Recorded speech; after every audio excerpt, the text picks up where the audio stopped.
member of the Cheyenne and Arapaho Tribes. As I mentioned, I'm going to continue about the structure and organization of our tribal government, our leadership, our chiefs, our headsmen, and our society, clans people. Nukia is what we call societies. Viho is chiefs. Viho Nef, Cheyenne chiefs. And so when we talk about these organizations of societies, they were the political structure of our people. They governed our people. They enforced law. If we broke a law, the societies would come over there and they would enforce and provide enforcement and punishment. And a lot of that punishment was humiliation. That was the consequence of something we did wrong.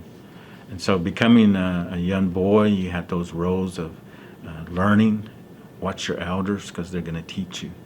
They're going to teach you how to make bows and arrows. They're going to teach you how to make arrows. They're going to teach you how to go hunting.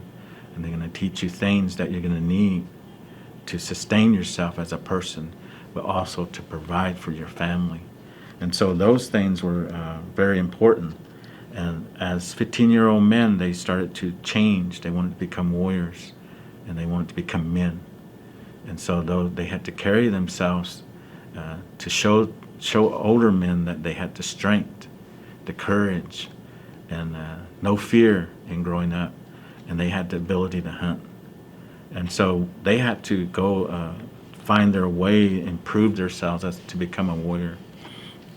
And so that was challenging for them because it was called a transition into boyhood to manhood. And so a lot of times they were successful and sometimes they weren't. And so a lot of them became great warriors, and a lot of them became leaders, chiefs, headsmen. Hotamadaneo is the Cheyenne dog soldiers. They were the elite force of warriors that protected our people. But they were their elite force that also challenged the enemies. They go out and kill the enemies. They fight them in battle.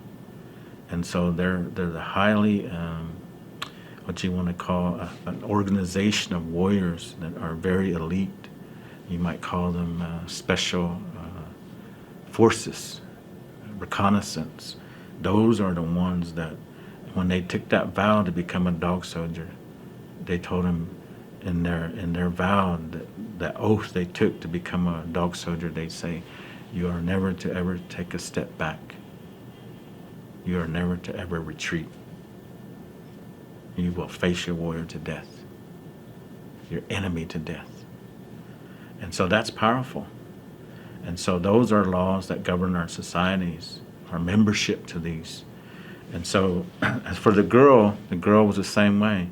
She was taught on this side to learn how to plant, learn how to go pick berries, learn how to tan our hides, learn how to make buckskin, learn how to sew, and learn how to cook, learn how to do things for the woman's side. But the woman has a very important role in all of the things we do as Cheyenne people. We can't complete our ceremonies without the woman's role. They're very sacred because the woman is the one that provides life, gives birth to the next generation. And so as I mentioned in the creation story, he created the man out of the right rib of the buffalo and the woman from the left rib. And it was the fourth rib bone. And we have to really remember those numbers. They're important. And so once we became chiefs, we were challenged to become leaders. But the organization itself, they selected 10 members from each band to make up the Council of 44. And so the headsmen from each band, there were 10 of them selected, and they were nominated to the Chiefs Council. So there was 40 of them. And the other 4 were Arapahoes. They are Arapahoes that sit in our council because they're our allies. And they're the ones, as we would get ready to go hunt or get ready to go to war, we tell them, go tell your people, this is what the council decides to do. And so that makes up your council of 44 chiefs, the peacemakers of the Cheyenne. And so the Arapahoes are very important.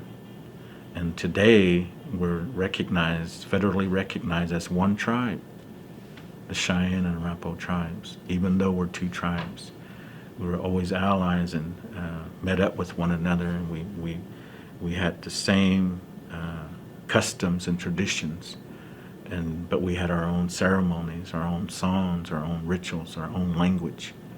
So there's two languages in one tribe, the Cheyenne language and the Arapaho language. And so remember, even though we're one tribe that recognized by the government as the Cheyenne and Arapaho tribes, there's two in one. And so we always have to remember that. And everything we do, we have to do twice. We have to have a Cheyenne language program. We have to have an Arapaho language program. And that's very beneficial because it helps all of our students who are Cheyenne and Arapaho members in public schools. So I want to end with that as far as the Council of 44, but I also want to talk about certain objects in leadership, why we do things the way we do them, what does this represent. I want to talk about that as far as cultural items, symbolism of our people.